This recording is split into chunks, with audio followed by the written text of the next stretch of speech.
No niin, jätkä, ollaan tänään taas palverissa, niin mikä on tämän päivän agenda? Minä en tee mitään ennen kuin minä saan kaffe. Kyllähän me tällä niin ollaan kiekkoa, rahaa, hynkkyy, hilloa, nappulaa tekemässä. Pitäis pyrkiä kauneuteen. Krasiva ja... Siis punkti onhan se, kun mä oon sanonut monta kertaa siitä, että me tehdään asiakaslähtöistä, asiakkaita kuuntelevaa, niille olevaa materiaalia.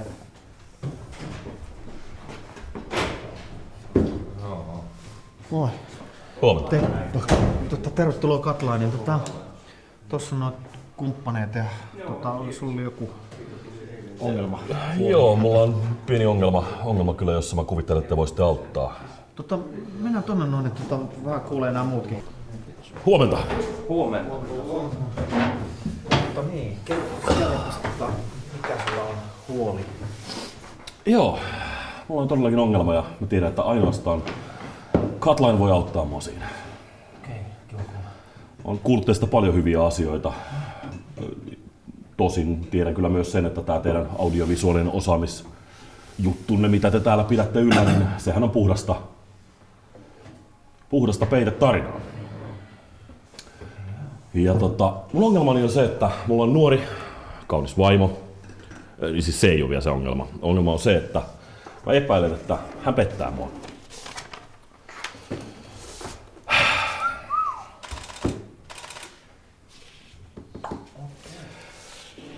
Ja teidän tehtävänne olisi selvittää, että mistä on kysymys. Hän viettää liian vähän aikaa nykyään kotona. Ottakaa selvää, varjostakaa. Ei me ketään nyt ruveta seuraamaan, me ollaan tuotantoyhtiö. Niin no, mä oon varannut asiaan 20 000 Kanadan dollaria. Kyllä, on tullut just oikeaan paikkaan. Otapa kuule siitä kahvia, kun sulla on varmaan semmoista tarjota vielä, niin siitä. Niin Kiitos. Anteeksi Tero, oliko tässä niinku joku kohta, mitä sä et ymmärrä? Ei me ruveta seuraamaan. Eikö mitä tuohon tuli 20 tonnia? Sortin kun saamalla tuoda, että me ei seurata ketään. Hullu ajatus. No, meillä tässä nyt joku ongelma. Ei ole mitään ongelmaa, sä oot just oikeassa paikassa. Meillä on...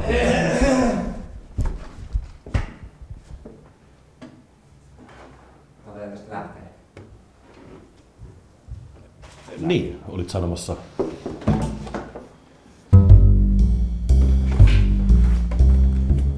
Miten on? 21.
Mä tiesin, että sä tuut.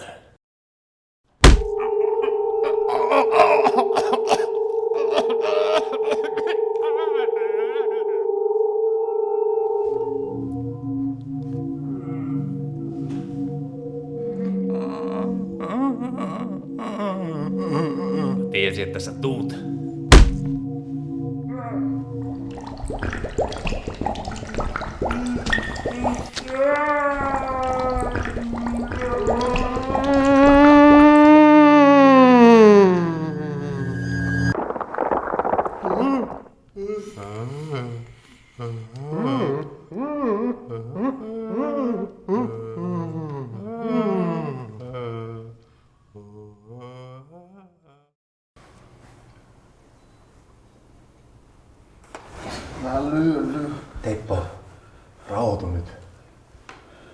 Me muuten ratkaistiin se asiakkaan ongelma. Ei se nainen ollut peittämässä. Se oli Sakin pelaaja. Se oli vaan Sakin pelaaja. Sakin pelaaja.